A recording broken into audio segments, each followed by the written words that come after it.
So we are here today with Ulrich Kouesso and Flore Yemdjie from My Virtual Planning.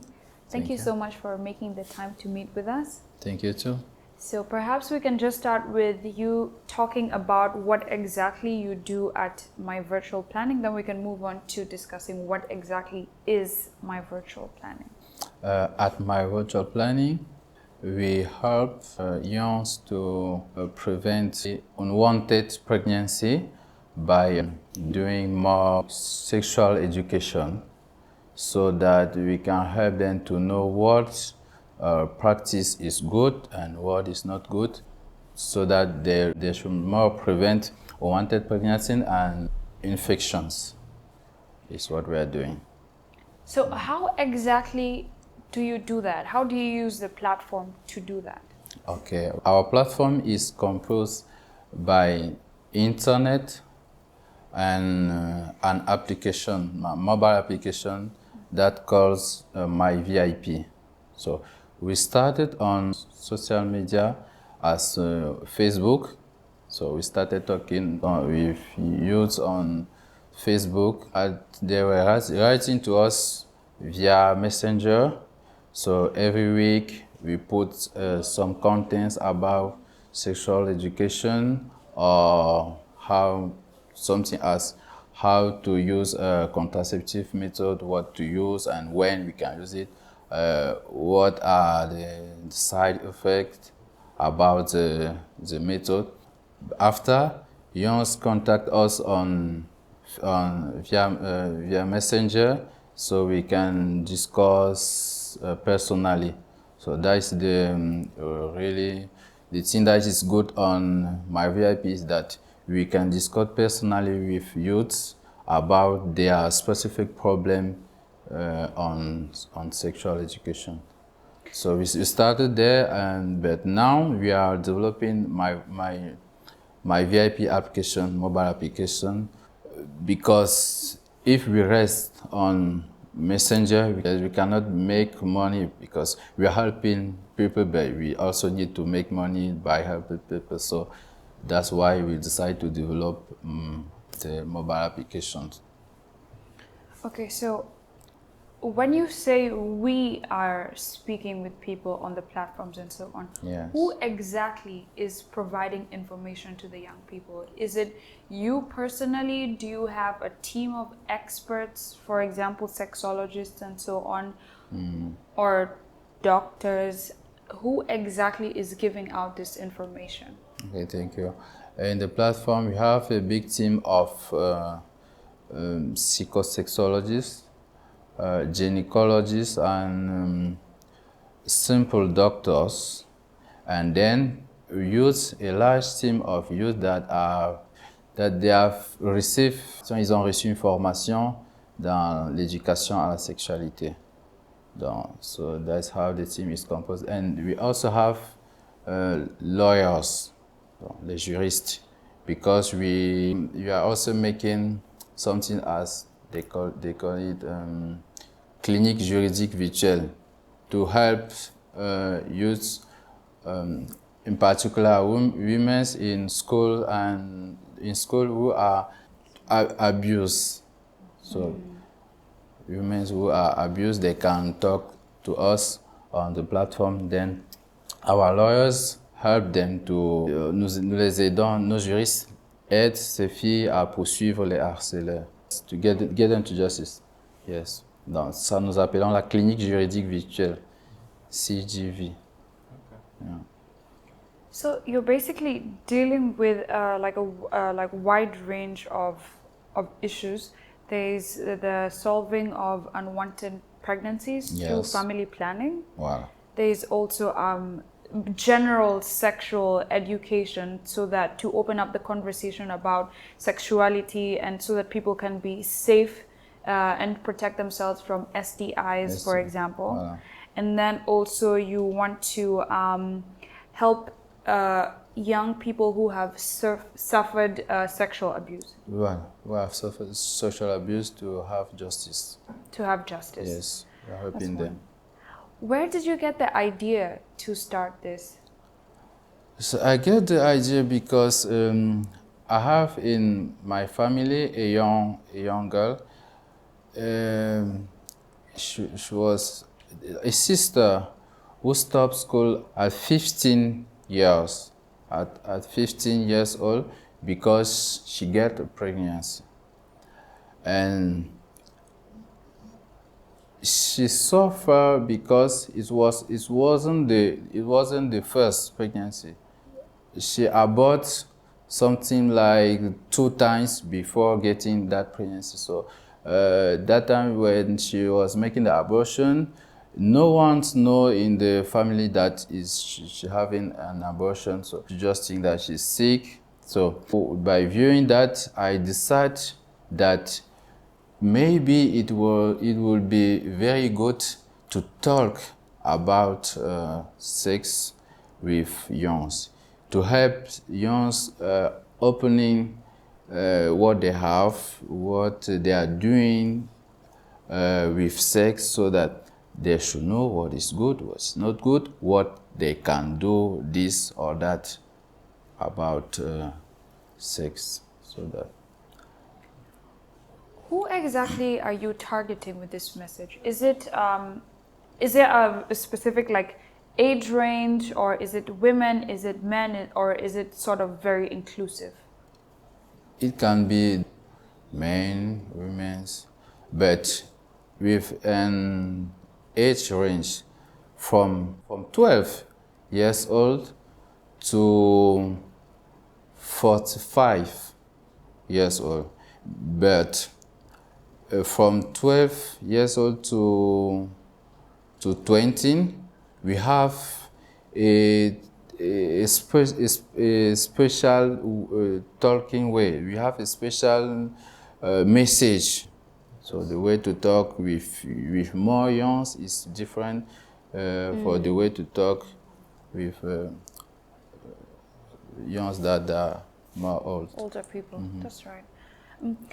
I would be very curious, what was your own introduction to sex and sexual education? Because I think you seem right now very comfortable. To be honest, even when you said, oh, sex, I was like, oh my God. Just because I'm also, I think, in a place where I'm trying to figure out my sexuality and so on. Yes. And I think you seem very comfortable with just talking about it. So I would be very curious, what was your own introduction to sex and education around sex? So I'm very calm to talk about sexuality because first doing medicine. Yes. So That explains it, you know, well, a little. I was doing medicine, and I also like to defend, to defend. J'aime défendre la féminité. Hein? Donc, j'aime défendre la femme et j'aime défendre les droits de la femme. Yeah. Oui. When we talk about women, we just think that it's an sexual object. We can have sex with her as we want, and all that make me, en fait, ça m'énerve quoi. That's why I decided to educate, to give sexual education, because with sexual education we learn to use that women are also like men, and you cannot have sex with somebody that is not that doesn't say yes. So if you want to have sex with somebody, with someone, and she say no, just leave her. You don't have to force anything. So that's what I want to let young people know. How have people responded to my VIP? We are in Africa. In Africa, we know that we are keeping those traditional reflection that those traditional reflection which make that we cannot easily talk about sex. So when someone like my VIP come and want to learn people about sex, the first reaction is not a good reaction. We just, everyone want to make as if he don't know what we call sex. He have never made it, he have never made anything. But just go in the room and see what they are doing. So, la première impression est mauvaise. The first reaction is negative, but by talking with them, we make them know that we are doing a good fight, and they receive it well after. Is that maybe the reason that you decided to do it virtually, like online? Yes, the reason as I decided to make it virtually is that in real life it's very difficult to someone, in particular you, talk, even if they are talking to, even if someone is talking to his doctor, it's not very easy for him to talk about his sexual problems. It's not very easy. So we think that if you can talk with someone that will give you the solution to your sexual problem, and without seeing the person, you will be more open. So that's why we decide to do it virtually. Correct me if I'm wrong, but I think that a lot of the people that you speak with are women, and you've mentioned yourself that you're very passionate about feminine issues and helping women to solve them. So how has it been as a man? How has your experience been working in this area? And I'm just asking because, for example, I remember growing up, whenever we would talk about these things, for example, in primary school, we would always be separated. Like the boys would have their own talk somewhere else with male teachers, and the girls would have their talk somewhere else with female teachers.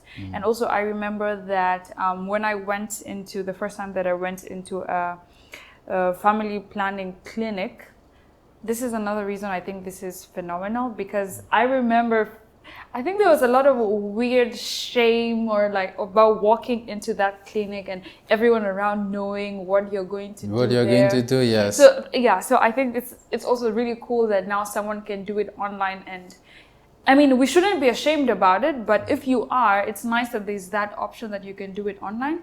But still, like when you walk in, there was always a woman there and so on. So I find it very commendable that you as a man are doing this, and I'm just very curious about how that is for you. Okay, first of all, it's not only men, it's not only girls that are sending messages to my VIP. Very much boys are also sending messages, very much.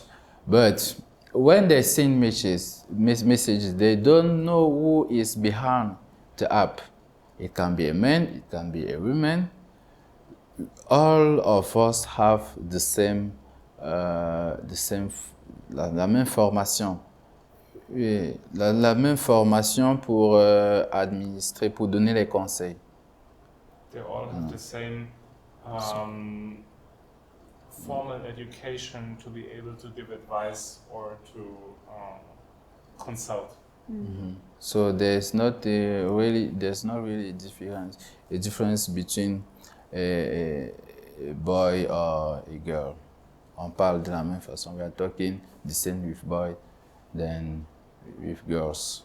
So when someone is sending in a question, a boy or a girl, it is always in written form. There are no phone calls, or it's always in a chat. It's always written. Yes, they are all only written. We are analyzing the platform. We are analyzing the way the people are talking. If there will be more open by talking vocally or by writing, but now we are sure that they are very open to be writing, because even when a boy want to be with a girl, he's afraid to talk vocally with the girl, even if it's by phone calling. He's afraid. But when he have the opportunity to write to the girl, he will very be inspired. So that's why we prefer to make it by writing. You said that now you're developing the app because you also need to find a way to monetize what you're doing, to find ways to make money. What is your plan for making money with the app? How do you want to make money with the app? Okay, first of all, by having a very high number of people that they are using the app, I can collect information that I can give it to même au gouvernement, ou bien à des ONG. Quand ils veulent faire des recherches, ils peuvent analyser, par exemple, ou mener une enquête sur la population.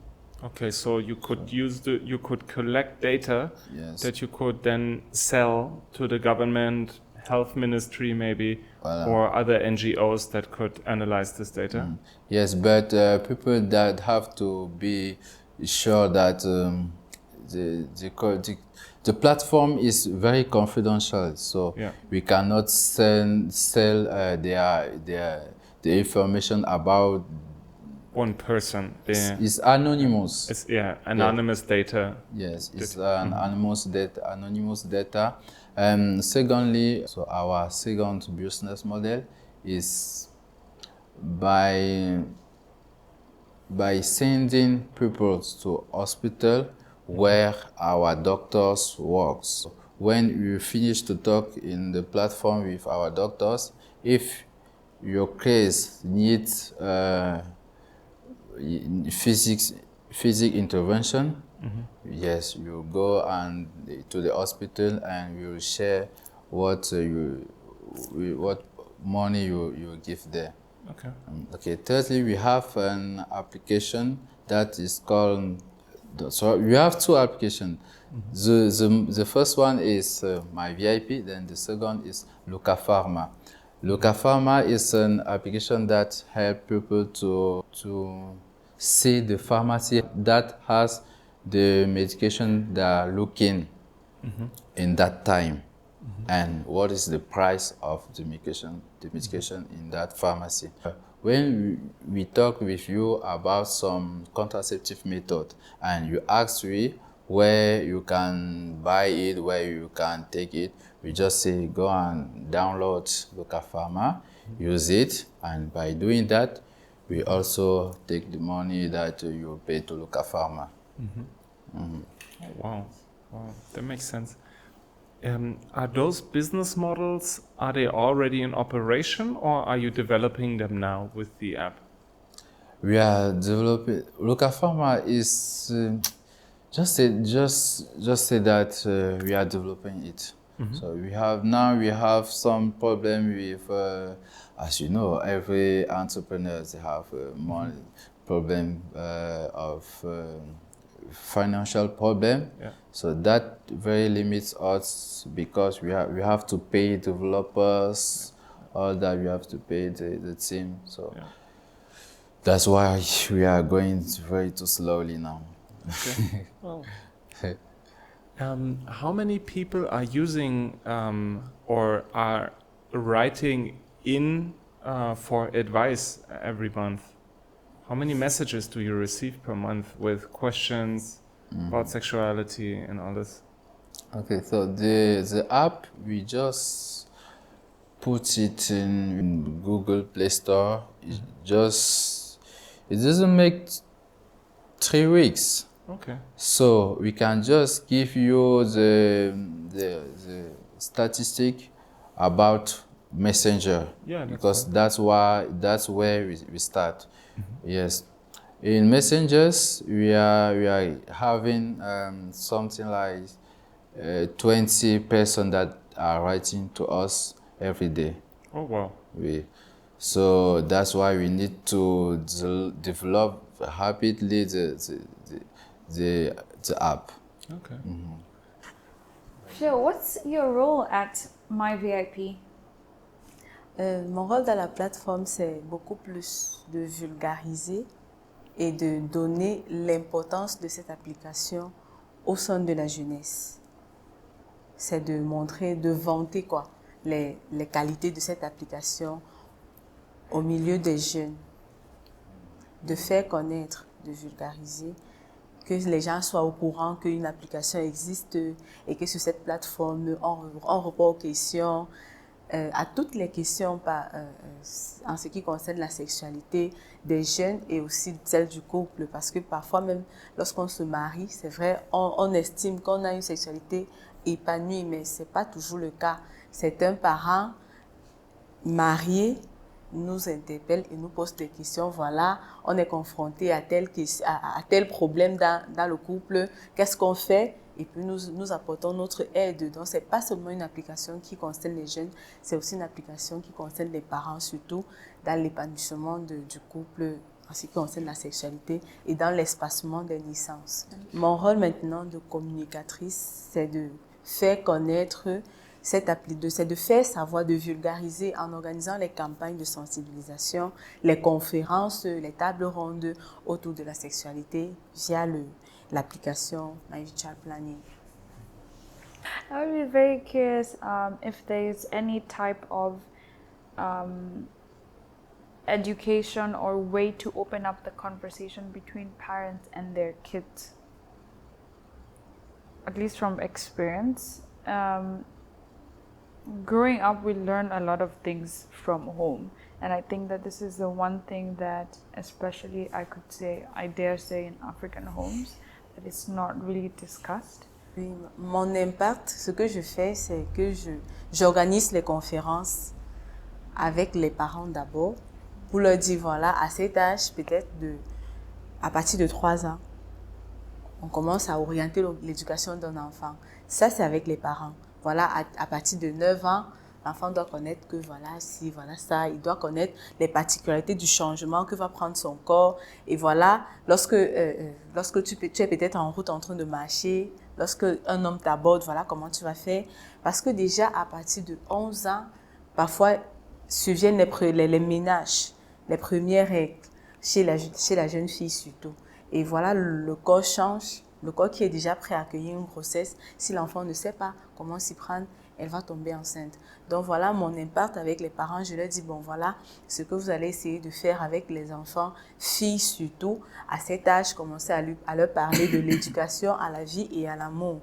Comment la jeune fille va s'organiser, comment est-ce qu'elle va se prendre par rapport aux attaques que les garçons lui font. Voilà, elle est déjà plus jolie avec la puberté, le changement du décor, voilà. Et maintenant, chez le jeune garçon, voilà comment tu vas contrôler ton libido, voilà. Avec les jeunes filles, il faut être ci, il faut être ça.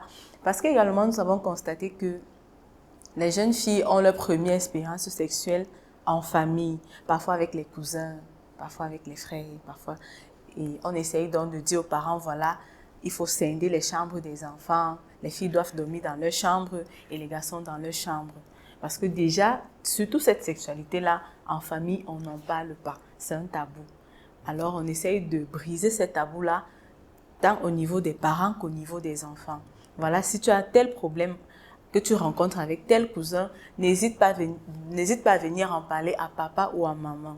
Vas-y et dis à maman, voilà, tel m'a touché comme ça, sur cette partie, et puis je me suis sentie pas à l'aise et tout. Donc, il faut briser d'abord ces tabous-là. Les conférences. On organise des forums jeunes, on organise parents, même en ligne. Les forums jeunes parents en ligne pour permettre à chacun de mieux s'exprimer, de mieux dire l'expérience qu'il a vécue, les conseils qu'il aimerait donner peut-être à ses cadets, les conseils qu'il aimerait donner peut-être à ses collègues parents. Ces forums-là permettent d'une interaction et aux enfants d'échanger. So, my question would be, how did you come to know about this project and why did you join the project? Ulrich, qui est déjà un frère à moi, avait ce problème depuis. Il m'en a parlé et puis Je l'ai encouragé, j'ai dit, bon voilà, c'est une très bonne idée. Et puis au moment, on pourra bosser ensemble, on va travailler ensemble. Parce que moi aussi, je suis étudiante en médecine, je suis professionnelle de santé. Et c'est un véritable problème. Même si je n'étais pas dans ma VIP, je devais faire ce travail-là. Je devais être obligée toujours de travailler en éduquant la jeune fille et les parents, toujours dans le cadre de la sexualité. Parce que c'est un véritable problème. Et voilà donc, avec cette motivation, avec cet engouement, j'ai donc rejoint l'équipe. J'ai dit, bon, je peux apporter ma particularité, je peux apporter mon savoir-faire. Pourquoi pas? Les expériences que j'ai eues à vivre avec les autres, pourquoi pas les partager au sein de l'application? Flo, I would be very curious to know what your first experience with sex and sex education was. Like, how did you first come to know about sex, or all the questions that you're receiving right now, how were they answered for you growing up? Moi, mon expérience part de la société, des amis. Déjà, je suis une femme, non? Et puis, c'est par rapport aux femmes qu'on a mis sur pied l'application. Donc, on dit, la charité bien orientée commence par soi-même.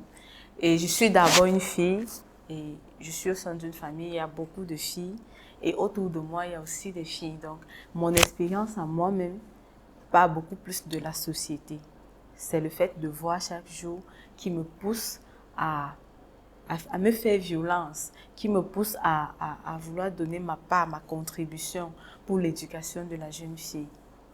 C'est en fait cette motivation-là, parce que, justement, bon, du jeune garçon, entre guillemets, parce que le jeune garçon, généralement, dans la société, peut avoir des problèmes, mais l'impact même de la jeunesse, de l'émergence de la jeunesse, c'est beaucoup plus vers les jeunes filles, parce qu'elle peut arrêter ses études comme ça à tout moment, alors que le jeune garçon, lui, même s'il s'oriente dans le sexe, c'est vrai, il pourra faire des dégâts, mais c'est celle qui subit le plus, c'est la jeune fille, parce que la victime, c'est la principale victime dans cette histoire de sexe. Elle va d'abord concevoir une grossesse déjà qui est mal accueillie par sa conscience, qui est mal accueillie dans la famille, qui est mal accueillie dans les rues, dans la société. Alors elle se trouvera dans un monde un peu à part. Et elle peut se donner la vie, elle peut tuer le bébé, elle peut arrêter ses études à tout moment parce que les parents ne veulent plus payer. Donc du coup, c'est cette expérience-là que j'ai déjà essayé de voir dans la société qui me pousse même. C'est ça même ma motivation, éduquer la jeune fille. Bon, le jeune garçon aussi, oui, mais notre cible d'abord, c'est la jeune fille. What would be your advice to a young person in Africa today? Le conseil que je peux donner à tous les jeunes aujourd'hui, c'est d'avoir une sexualité responsable. Une sexualité assez responsable. C'est de là que part tout. What would be your advice to a young person in Africa today? I can just say, if you don't have someone with whom to talk about your sexuality, download my virtual planning. Do you have any advice from what you learned as someone that has started a business or a project? For someone, like for young entrepreneurs or for young change makers, just like you, someone that just started their project? Yeah, the advice that I can give to them, to young entrepreneurs that are starting like me, is just that if you have an idea, start developing it. Don't wait for someone to come and tell you how you plan your activities. Just start. If you have $1, start with your $1, and 1 million will come after. That's what I can say. That's what I can say. Thank you so much for sharing. Thank you too.